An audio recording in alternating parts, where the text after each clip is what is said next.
Hello বন্ধুরা, good evening সবাইকে। Blog with পায়েলের চ্যানেলে আরও একটি নতুন ব্লগে তোমাদেরকে স্বাগত। বড়োদেরকে আমার প্রণাম আর ছোটোদের আমার ভালোবাসা জানিয়ে আজকের ভিডিওটা এখান থেকেই শুরু করছি। তো কেমন আছো তোমরা সবাই? আশা করি সবাই ভালো আছো, সুস্থ আছো। আমরাও ভালো আছি, সুস্থ আছি।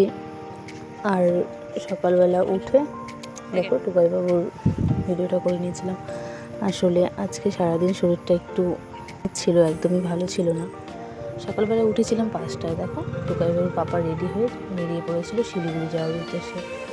তো টুকাইবাবু উঠে গেছিলো তখন 5:30 বাজে। ওর বাবা বেরিয়ে গেল। তো আমি উঠেছিলাম ওর পাপাকে চাটা করে দেবো বলে, পিছন পিছন ও উঠে গেছে। তারপর দেখো ও পাপাকে টাটা করে দিল। তো আমরা বাইরে বেরিয়েছিলাম। তো ওদের বাবু যেহেতু ঘুমায়নি, তাই আর কি বাইরে বেরোলাম টাটা করার জন্য। আর দেখো ওর পাপা চলে যাওয়ার পর ও কিন্তু অনেকটাই আপসেট হয়ে গেছিলো আর কি, মানে একদম উদাস হয়ে তাকিয়েছিল রাস্তার দিকে। যতটুকু দেখা যাচ্ছিল ততক্ষণ ঠিক ছিল, তারপর যেই দেখা যাচ্ছে না আর, তখন খুবই উদাস হয়ে গেছিলো আর কি পাপাকে দেখতে না পেয়ে। তো তারপর আমরা বাড়ি চলে এলাম দেখো। আর বাড়ি আসার পর ছেলেকে একটু ঘুম পাড়িয়েছিলাম আর কি। ওই 6:30টার দিকে গিয়ে ঘুমোলো একটুখানি। ওর পাপা তো 5:30টায় গেছে, তারপর খেলাধুলো করছিল আর কি। তারপরে 5:30টার দিকে একটু ঘুম পাড়িয়ে দিলাম। তো আমি আবার 7টার দিকে উঠে গেছিলাম। উঠে ওর ঠাতার জন্য টিফিন বানালাম, তারপর চা করলাম, বাইরে টাইরে ঝাড়ু দিলাম, সমস্তটাই করে নিয়ে তারপরে ঘরে এসে দেখছি যে ছেলে উঠে গেছে। তারপর বসে বসে আর কি বিছানাপত্রগুলো ঠিক করছিলাম, মানে ওকে বসিয়ে রেখে বিছানাপত্রগুলো গুছিয়ে নিচ্ছিলাম আর কি। কিছুটা আগে গুছিয়ে নিয়েছিলাম ও ঘুম থেকে ওঠার আগে, আর কিছুটা ও ঘুম থেকে ওঠার পরে। দেখতেই পাচ্ছ তোমরা, মশারি টশারি খুলে আগেই গুছিয়ে নিয়েছিলাম। তারপর ও ঘুম থেকে ওঠার পরেই গোছাচ্ছিলাম। আর ও দেখো ওলটপালটভাবে খেলাধুলো করছিল। আর যে জামা কাপড়গুলো ধুয়ে দিতে হবে ওর, সেগুলো বিছানা থেকে নামিয়ে নিয়েছিলাম। আর ওর বাবা তো চলে গেছে সকালবেলায়, বাড়িতে ছিল না আর কি। আর আজকে কিন্তু আকাশটা খুবই খারাপ ছিল, মেঘলা মেঘলা ছিল, একদম অন্ধকার। রোদ্র তো ওঠেনি, কটা হবে ওই 11:30 নাগাদ হবে, ওইদিকে রোদ্র উঠেছিল আর কি। তার আগে তো রোদ্র ওঠেনি। তো আর আকাশটা এরকম ছিল বলে ভালোও লাগছিল না, সমস্ত কিছু অন্ধকার অন্ধকার লাগছিল আর কি। আর সারাদিন এভাবেই কাটলো আর কি। আর বৃষ্টিও হয়েছিল সকালের দিকটায় আর কি। তো আর মানে পুরো আওয়াজ হচ্ছিল। আর বাবু তো ওরকম হলে আমাকে ছাড়তে চায় না। তো সকালের টাইমটাতে এই সব কাজকর্ম করে রেখে তারপর ওকে নিয়ে বসেছিলাম।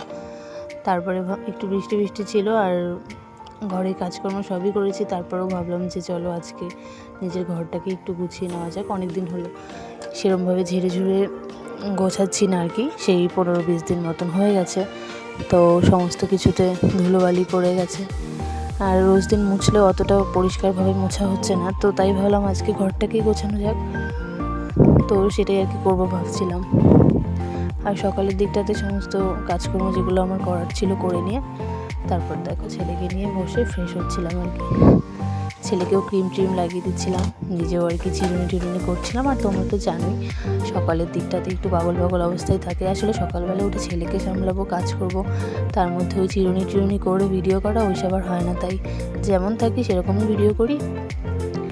পরে ইন্ট্রো ভিডিওটা দেওয়ার সময় চিরুনি টিরুনি করার পর করি। আর আজকে তো ইন্ট্রো ভিডিওটাও দিইনি। আসলে বললাম না আজকে শরীরটা একটু খারাপই লাগছিল। তো আর আকাশটা ওরকম ছিল আর ভালো লাগছিল না। তো সেই জন্য দেখো ফ্রেশ ট্রেশ হয়ে আর কি ছেলেকে নিয়ে একটু বসেছিলাম। আর তোমরা তো জানোই ছেলে জানালার এইটা ধরে আর কি দাঁড়িয়ে থাকে অনেকক্ষণ। তো এটা ধরে ও এখন দাঁড়িয়ে থাকে, এখন না অনেক দিন থেকেই প্রায়। তো আর এই দিকটাতে দেখো জানালার ফাঁকা জায়গাটা দিয়ে সমস্ত কিছু এই পাশে বাইরে ফেলে দেয় আর কি। আমি মানে ওঠাতে হাঁপিয়ে যাই। ওকে যাই দেওয়া যায় না কেন, যদি এটা দিয়ে ফেলা যায় তো ওটা দিয়ে ফেলে দেয় আর কি। তারপরে দেখো একটু ওকে নিয়ে বাইরে বেরিয়েছিলাম। আকাশটা তো খুবই খারাপ ছিল আর বাইরে হাওয়াও হচ্ছিলো। তো ভাবলাম ওকে একটু বাইরে ঘুরিয়ে নিই ঠান্ডা হাওয়াটায়। তো ওকে নিয়ে একটু বাইরে হাঁটাহাঁটি করছিলাম আর কি।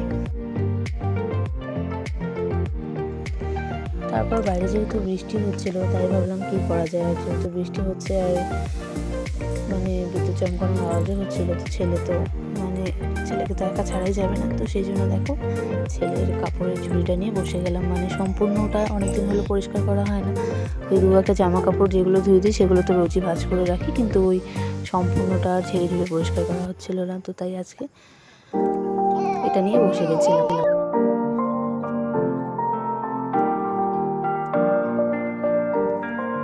আর আমি করি কি মাঝে মাঝে আর কি ঝুড়িটা নামিয়ে নিয়ে সম্পূর্ণটা ঝেড়ে ঝুড়ে পরিষ্কার করি, বলা তো যায় না, আজকাল পিঁপড়ের দিন, পিঁপড়েও হতে পারে, তো তাই দেখো সমস্তটা নামিয়ে ঝেড়ে ঝুড়ে পরিষ্কার করে নিলাম। আর এদিকে ঝুড়ির মালিক ঝুড়ি নিয়ে বসে আছে আর কি। আর এই থাইরয়েডের ওষুধের বক্সটা ওকে দিয়েছিলাম খেলার জন্য, ওটা পুরো মুখে দিচ্ছে। তো তারপর আবার ভাবলাম আলনা টান্নাগুলো গোছানো যাক, অনেকদিন থেকে ঘরটাকে ঠিকমতো গোছাচ্ছি না, তো আজকে আমি সেটাই করছিলাম আর কি। মানে রোজ দিন জামা কাপড়গুলো ভাঁজ করে করে রাখি, তো আজকে আর কি সব কিছুই নামিয়ে ঝেড়ে ঝুড়ে পরিষ্কার করে গোছাচ্ছিলাম আর কি। এটা তো সচরাচর করা হয় না, তো আজকের ব্লগটাও সেই সব নিয়ে আর কি। আর ছেলের কিছু জামা কাপড়ের বোতামের ঘরগুলোও প্রচণ্ড ঢিলে হয়ে গেছিলো, বোতাম খুলে যায়, তাই আজকে সব জামাগুলো নিয়ে বসে গেছিলাম সেলাই করতে। সেগুলো সেলাই টেলাই করে রেখে তারপর চলে এসেছিলাম সম্পূর্ণ ঘরটাকে একটু ঝাড়াঝুড়ি করতে। দেখো,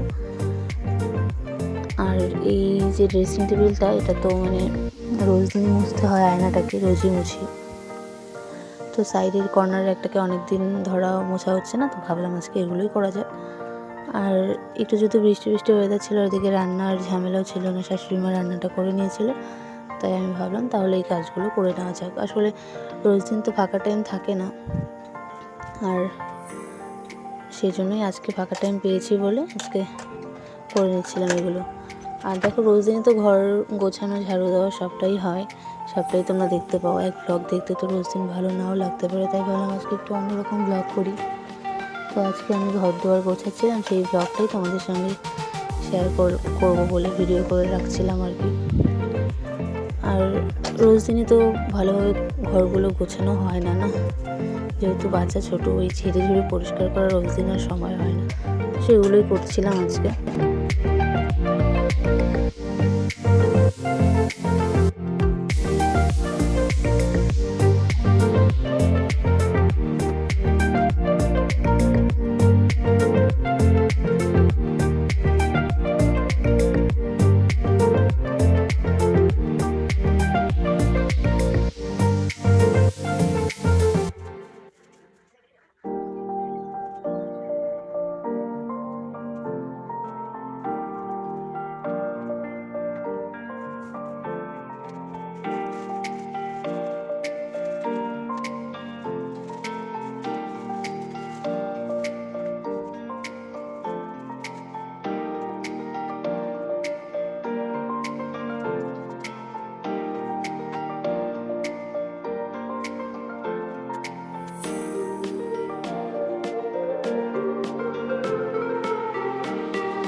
ছোট্ট ঘরটাকে গোছানোর পর ঠিক এরকমই লাগে দেখতে।